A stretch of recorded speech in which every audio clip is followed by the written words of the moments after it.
देंगे और जिवें मैमोरेंडम देना ਉਹਦੀ ਗੱਲ भी आप जी नाल करनगे। एक जयकारा बुला रहा ਤੁਹਾਡਾ हथ खड़े करके सारे प्रवानगी दिओ कि असीं विश्वास से अपनी अकीदत भेंट करते हैं उन्होंने शहीदों के अमर शहीद संत ज्ञानी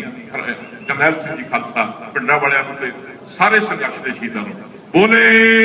सो निहाल। मैं अदब नाल बेनती कर रहा संत ज्ञानी हरनाम सिंह जी खालसा प्रधान संत समाज के मुखी दमदून साहब आप जी मुखातब होंगे।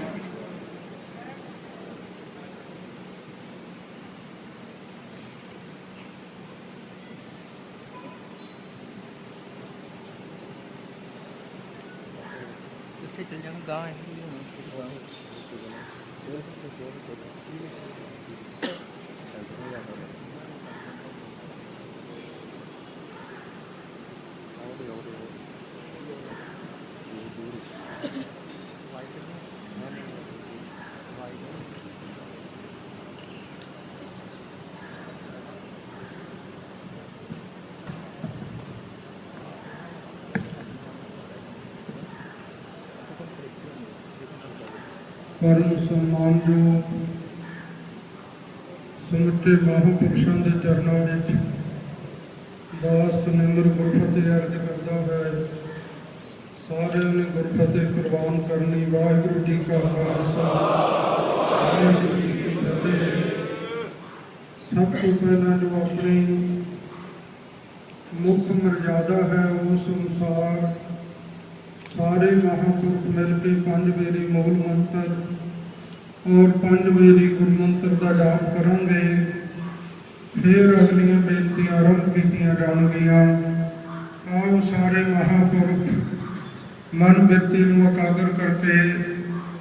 बहुत आदर सत्कार ਅਤੇ प्रेम के नाल सतगुरां दे बख्शिश कीते हुए नाम का जाप करिए। एक ओंकार सतनाम करता पुरख निर्भौ निर्वैर अकाल मूरत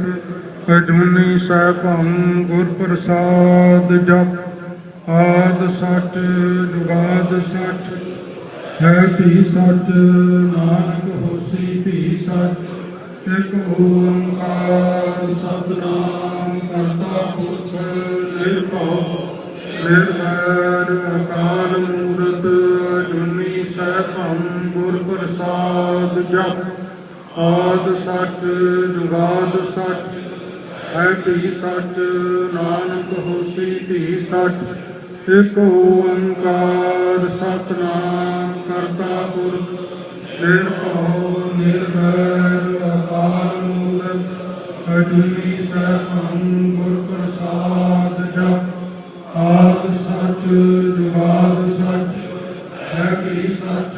नानक होसी भी सच। एक ओंकार सतनाम करता पुरख निर्भौ निर्वैर अकाल मूरत अजूनी सैभं गुर प्रसाद जप आद सच जुगाद सच है भी सच नानक होसी भी सच। एक ओंकार सतनाम करता पुरख निर्भौ निर्वैर अकाल मूरत अजूनी सैभं गुर प्रसाद जप आद सच जुगाद सच है भी सच नानक होसी भी सच। वाहिगुरू वाहिगुरू वाहिगुरू वाहिगुरू वाहिगुरू वाहिगुरू जी का खालसा वाहिगुरू जी की फतेह। परम सन्मान जो गुरु रूप गुरु खालसा साध संगत जी और संत समाज के समुचे महापुरुष जिन्हां विच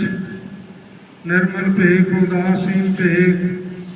निहंग सिंह जथेबंदियां सिख पंथ दियां महान संप्रदावां संप्रदाय राणा साहिब संप्रदाय नानकसर कलेरा गुरु घर की महान संप्रदाय कार सेवा वाले महापुरुष हरकोवाल संप्रदाय के महापुरुष और दमदमी टकसाल के नाल संबंधित इस जथेबंदी के बहुत सारे महापुरुष ਜਿਹੜੇ ਦਾਸ ਦੀ ਬੇਨਤੀ ਕਰਨ ਤੋਂ ਅੱਜ ਤੁਸੀਂ ਬਹੁਤ ਦੂਰੋਂ ਪੰਜਾਬ ਦੇ ਕੋਨੇ ਵਿੱਚੋਂ ਚੱਲ ਕੇ ਦਮਦਮੀ ਟਕਸਾਲ ਦੇ ਮੁੱਖ ਹੈੱਡਕੁਆਰਟਰ ਸਥਾਨ ਗੁਰਦੁਆਰਾ ਗੁਰਦਰਸ਼ਨ ਪ੍ਰਕਾਸ਼ ਮਹਿਤਾ ਚੌਂਕ ਵਿਖੇ ਪਹੁੰਚੇ ਹੋ। ਮੈਂ ਸਾਰੇ ਮਹਾਂਪੁਰਖਾਂ ਦਾ, ਆਈਆਂ ਸੰਗਤਾਂ ਦਾ ਰੋਮ ਕਰਕੇ ਬਹੁਤ ਧੰਨਵਾਦ ਕਰਦਾ ਹਾਂ। ਆਪ ਜੀ ਨੂੰ ਜਿਸ ਮਕਸਦ ਵਾਸਤੇ ਇੱਥੇ ਬੇਨਤੀ ਕਰਕੇ ਬੁਲਾਇਆ ਗਿਆ, ਉਚੇਚੀ ਖੇਚਲਾ ਦਿੱਤੀ ਗਈ ਹੈ, ਉਹ ਸਾਰਾ ਆਪ ਜੀ ਨੂੰ ਭਲੀ ਭਾਂਤ ਪਿਛਲੇ ਦਿਨੀ ਤੁਸੀਂ ਅਖਬਾਰਾਂ ਦੇ ਵਿੱਚ ਸਾਰੀ ਜਾਣਕਾਰੀ ਪ੍ਰਾਪਤ ਕੀਤੀ ਹੈ।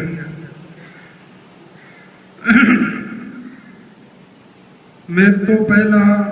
ਗਿਆਨੀ ਭਗਵਾਨ ਸਿੰਘ ਜੀ ਜੌਹਲ ਨੇ ਸ਼ਹੀਦੀ ਯਾਦਗਾਰ ਦਾ ਵਿਸ਼ੇਸ਼ ਰੂਪ ਦੇ ਵਿੱਚ ਜ਼ਿਕਰ ਕੀਤਾ ਹੈ। ਸਿੱਖ ਕੌਮ ਦਾ ਮੁੱਢ ਤੋਂ ਲੈ ਕੇ ਵੱਡਾ ਫਰਜ਼ ਰਿਹਾ ਹੈ ਕਿ ਸਿੱਖ ਪੰਥ ਨੇ ਧਰਮ ਦੀ ਖਾਤਰ, ਗੁਰਧਾਮਾਂ ਦੀ ਖਾਤਰ, ਸਿੱਖ ਕੌਮ ਦੀ ਆਨ ਅਤੇ ਸ਼ਾਨ ਦੀ ਖਾਤਰ ਬਹੁਤ ਵੱਡੀਆਂ ਸ਼ਹਾਦਤਾਂ ਤੇ ਕੁਰਬਾਨੀਆਂ ਦਿੱਤੀਆਂ। ਔਰ ਪੂਰੀ ਦੁਨੀਆ ਦੇ ਅੰਦਰ ਜੇਕਰ ਅੱਜ ਸਿੱਖ ਕੌਮ ਦਾ ਨਾਮ ਸੂਰਜ ਦੀ ਤਰ੍ਹਾਂ ਚਮਕਦਾ ਹੈ, ਪੂਰੀ ਕੌਮ ਦਾ ਨਾਮ ਦੁਨੀਆ ਦੇ ਤਖਤੇ ਦੇ ਉੱਤੇ ਜਾਣਿਆ ਜਾਂਦਾ ਹੈ, ਤਾਂ ਇਹ 10 ਸਤਿਗੁਰੂ ਸਾਹਿਬਾਨਾਂ ਦੀ ਮਹਾਨ ਬਖਸ਼ਿਸ਼, ਉਹਨਾਂ ਦੀਆਂ ਘਾਲਣਾ, ਉਹਨਾਂ ਦੀਆਂ ਕੁਰਬਾਨੀਆਂ, 2 ਗੁਰੂ ਸਾਹਿਬਾਨਾਂ ਦੀਆਂ ਸ਼ਹਾਦਤਾਂ ਔਰ ਸਤਿਗੁਰਾਂ ਦੇ ਸਮੇਂ ਤੋਂ ਲੈ ਕੇ ਅੱਜ ਤੱਕ ਉਹਨਾਂ ਸ਼ੂਰਬੀਰ ਯੋਧਿਆਂ ਦੀਆਂ ਮਹਾਨ ਲਾਸਾਨੀ ਸ਼ਹੀਦੀਆਂ, ਮਹਾਨ ਕੁਰਬਾਨੀਆਂ, ਮਹਾਨ ਸ਼ਹਾਦਤਾਂ ਦੀ ਵੱਡੀ ਬਖਸ਼ਿਸ਼ ਦੇ ਨਾਲ, ਉਹਨਾਂ ਦੀ ਮਹਾਨ ਕਰਨੀ ਕਮਾਈ ਦੀ ਬਰਕਤ ਦੇ ਨਾਲ ਦੁਨੀਆ ਦੇ ਕੋਨੇ ਵਿੱਚ ਅੱਜ ਸਿੱਖ ਕੌਮ ਜਾਣੀ ਜਾਂਦੀ ਹੈ। ਸੰਸਾਰ ਤੇ ਜਦੋਂ ਵੀ ਕਿਸੇ ਧਰਮ ਦੇ ਵਿੱਚ ਗਿਰਾਵਟ ਆਉਂਦੀ ਹੈ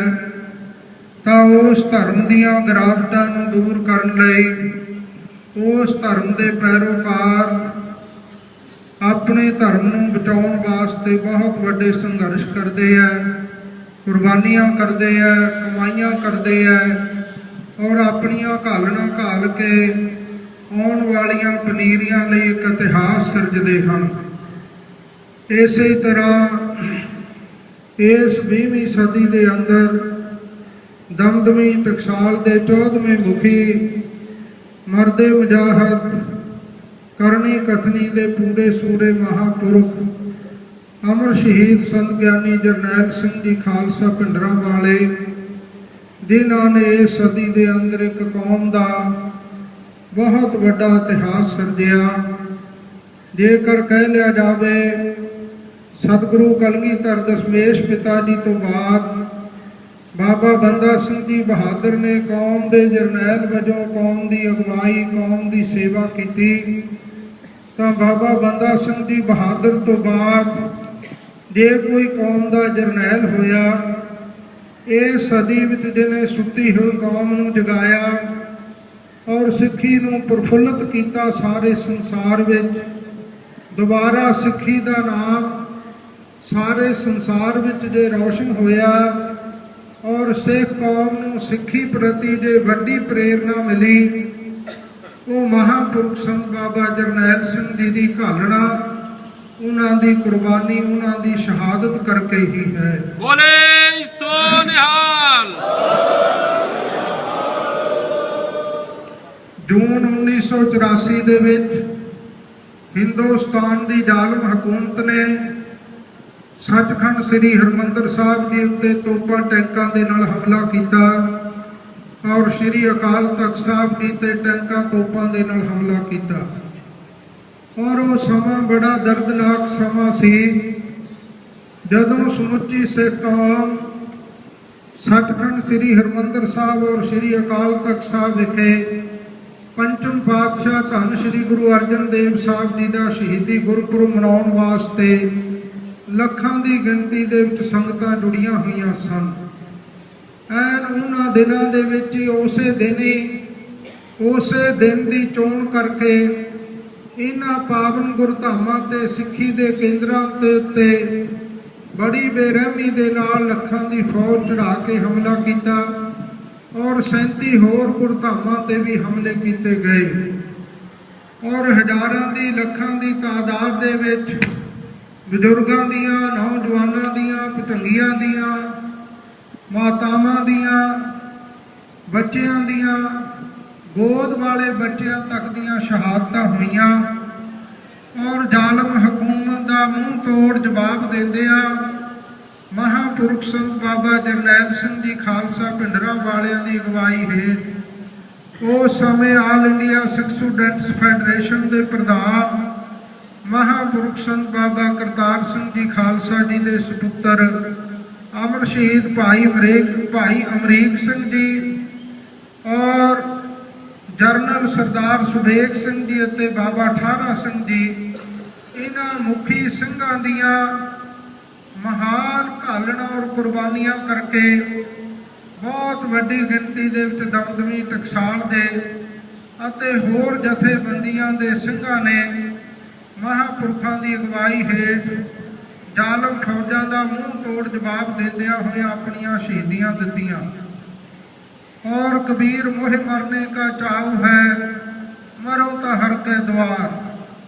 ਇਹਨਾਂ ਮਹਾਂਵਾਕਾਂ ਨੂੰ ਸਤਿਗੁਰੂ ਦੇ ਗੁਰਬਾਣੀ ਦੇ ਬਚਨਾਂ ਨੂੰ ਸਾਕਾਰ ਕਰਦਿਆਂ ਇਤਨੀ ਵੱਡੀ ਕੁਰਬਾਨੀ ਦੇਣੀ, ਇਤਨੀ ਵੱਡੀ ਸ਼ਹਾਦਤ ਦੇਣੀ, ਇਹ ਵੀ ਇਤਿਹਾਸ ਦੇ ਅੰਦਰ ਇੱਕ ਵਿਲੱਖਣ ਇਤਿਹਾਸ ਸਿਰਜਿਆ ਗਿਆ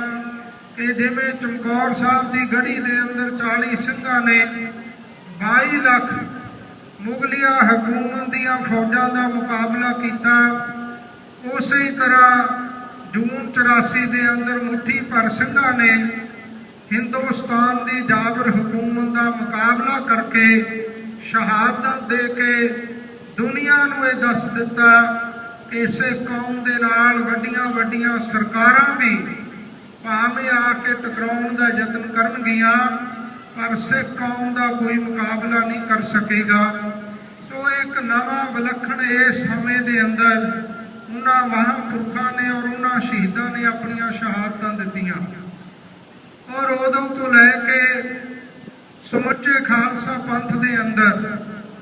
ਇਹ ਮੰਗ ਵੱਡੀ ਪੱਧਰ ਤੇ ਉਠਾਈ ਜਾਂਦੀ ਰਹੀ ਕਿ ਜਿਵੇਂ ਸੱਚਖੰਡ ਸ੍ਰੀ ਹਰਿਮੰਦਰ ਸਾਹਿਬ ਜੀ ਦੀ ਰੱਖਿਆ ਵਾਸਤੇ, ਸ੍ਰੀ ਅਕਾਲ ਤਖਤ ਸਾਹਿਬ ਜੀ ਦੀ ਆਨ ਸ਼ਾਨ ਵਾਸਤੇ ਦਮਦਮੀ ਟਕਸਾਲ ਦੇ ਪਹਿਲੇ ਮੁਖੀ ਅਮਰ ਸ਼ਹੀਦ ਧੰਨ ਧੰਨ ਬਾਬਾ ਦੀਪ ਸਿੰਘ ਜੀ ਨੇ ਆਪਣਾ ਸੀਸ ਤਲੀ ਤੇ ਰੱਖ ਕੇ ਮਹਾਨ ਸ਼ਹਾਦਤ ਦਿੱਤੀ ਔਰ ਉਹਨਾਂ ਦੀ ਯਾਦਗਾਰ ਸ੍ਰੀ ਹਰਿਮੰਦਰ ਸਾਹਿਬ ਜੀ ਦੀਆਂ ਪ੍ਰਕਰਮਾਂ ਦੇ ਵਿੱਚ ਸੁਭਾਏਮਾਨ ਕੀਤੀ ਗਈ ਔਰ ਇਸੇ ਤਰ੍ਹਾਂ ਦਮਦਮੀ ਟਕਸਾਲ ਦੇ ਦੂਸਰੇ ਮੁਖੀ ਤਖਤ ਸ੍ਰੀ ਕੇਸਗੜ੍ਹ ਸਾਹਿਬ ਜੀ ਦੇ ਰਹੇ ਜਥੇਦਾਰ ਸਿੰਘ ਸਾਹਿਬ ਅਮਰ ਸ਼ਹੀਦ ਬਾਬਾ ਗੁਰਬਖਸ਼ ਸਿੰਘ ਜੀ ਜਿਹੜੇ ਬਿਨਾਂ ਸੀਸ ਤੋਂ 30 ਸਿੰਘਾਂ ਦੇ ਨਾਲ ਉਸ ਸਮੇਂ ਦੀ ਜ਼ਾਲਮ ਹਕੂਮਤ ਦਾ 10,000 ਖਾਨ ਜੋ ਲਾਹੌਰ ਤੋਂ ਚੜ੍ਹ ਕੇ ਆਇਆ ਸੀ ਉਹਦੀਆਂ ਫੌਜਾਂ ਦਾ ਮੁਕਾਬਲਾ ਕਰਦਿਆਂ ਸ਼ਹੀਦੀਆਂ ਪ੍ਰਾਪਤ ਕੀਤੀਆਂ। ਉਹਨਾਂ ਦਾ ਸ਼ਹੀਦੀ ਅਸਥਾਨ ਸ੍ਰੀ ਅਕਾਲ ਤਖਤ ਸਾਹਿਬ ਜੀ ਦੇ ਮਗਰ ਸੁਭਾਏਮਾਨ ਹੈ ਔਰ ਕੌਮ ਨੇ ਮੰਗ ਉਠਾਈ, ਕੌਮ ਦੀਆਂ ਜਥੇਬੰਦੀਆਂ ਨੇ ਔਰ ਵਿਸ਼ੇਸ਼ ਕਰਕੇ ਦਮਦਮੀ ਟਕਸਾਲ ਨੇ ਔਰ ਦਮਦਮੀ ਟਕਸਾਲ ਦੀ ਸਹਿਯੋਗੀ ਜਥੇਬੰਦੀ ਸਮੁੱਚੇ ਸੰਤ ਸਮਾਜ ਨੇ ਉਸ ਸਮੇਂ ਤੋਂ ਇਹ ਮੰਗ ਉਠਾਈ ਸਮੇਂ ਅਨੁਸਾਰ ਕਿ ਮਹਾਂਪੁਰਖਾਂ ਦੀ ਅਤੇ ਸ਼ਹੀਦਾਂ ਦੀ ਜੂਨ 84 ਵਾਲੀ ਸ਼ਹੀਦੀ ਯਾਦਗਾਰ ਬਣਨੀ ਚਾਹੀਦੀ ਹੈ ਔਰ ਵਿਸ਼ੇਸ਼ ਰੂਪ ਦੇ ਵਿੱਚ 2005 ਤੋਂ ਇਹ ਕਾਰਜ ਵੱਡੀ ਪੱਧਰ ਤੇ ਆਵਾਜ਼ ਉਠਾਉਣ